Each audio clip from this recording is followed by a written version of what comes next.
The opposition has signalled it's likely to back Labor's proposed National Anti-Corruption Commission, but not everyone's happy about it. Joining us live now is the Deputy Director of the Australia Institute, Ebony Bennett. Ebony, good morning to you. What are your thoughts on where it stands at the moment?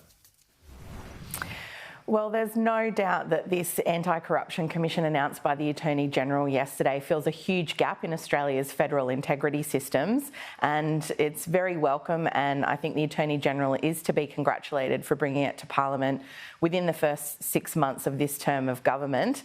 There's a number of very strong provisions contained in the bill. It's got a broad jurisdiction. The Anti-Corruption Commission will have the ability to initiate its own investigations. It can accept complaints from whistleblowers.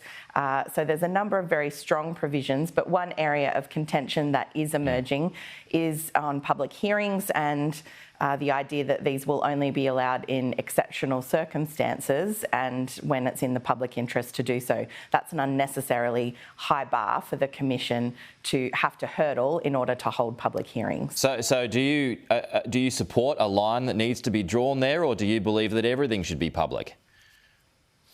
No, what's important is that the Commission should be given the discretion to decide when it is in the public interest to do so. And if that hurdle is cleared, considering things like the risk to reputations, as well as other elements that are contained in the bill, then that should be up to the Commission to do so. Public hearings are really important in exposing corruption. They help other witnesses to come forward, and they give the public confidence that the proceedings are fair, essentially. The former Chief Justice of the High Court has said that when, for example, royal commissions who have similar powers to what this Anti-Corruption Commission will have, held in private, that it really undermines the value of such proceedings, and it cloaks the proceedings in a shroud of secrecy that lead to people thinking that it's oppressive or unfair. So I think this will really emerge as a key point of contention, particularly with the crossbench, as flagged by Helen Haines yesterday. There's also a risk that it will lead basically to everyone who wants to avoid a public hearing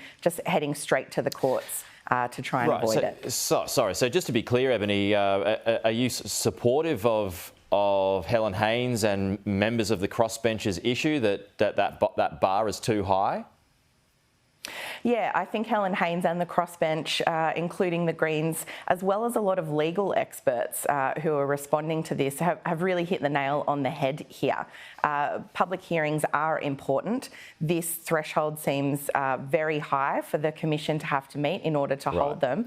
And obviously this is off now to an inquiry. I expect this will be one of the key areas of contention where the government can expect to hear from a lot of legal professionals who are engaged in uncovering corruption, that public hearings are really essential to proceedings and to exposing corruption. But isn't it unreasonable to expect everything to be made public, bearing in mind that there will be an avalanche of cases that will be brought forward in the first 12 months of the NACC being in play?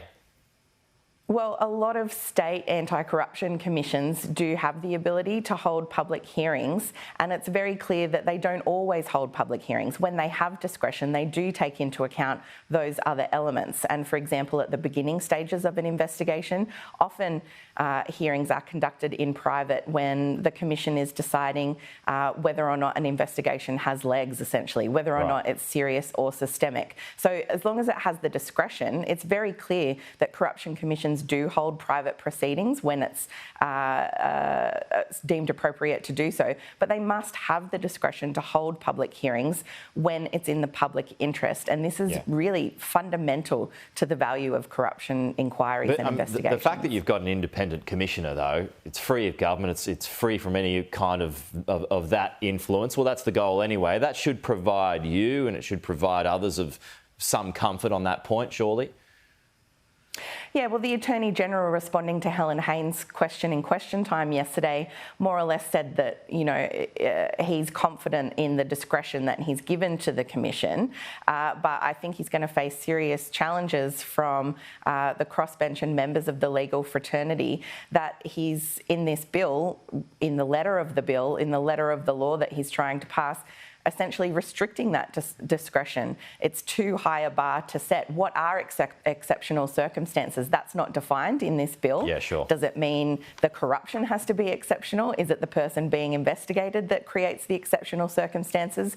It's an incredibly high threshold to set, one that might be very difficult for it to clear. Ebony, Bennett, appreciate your time this morning. Thank you so much. We'll talk to you again soon.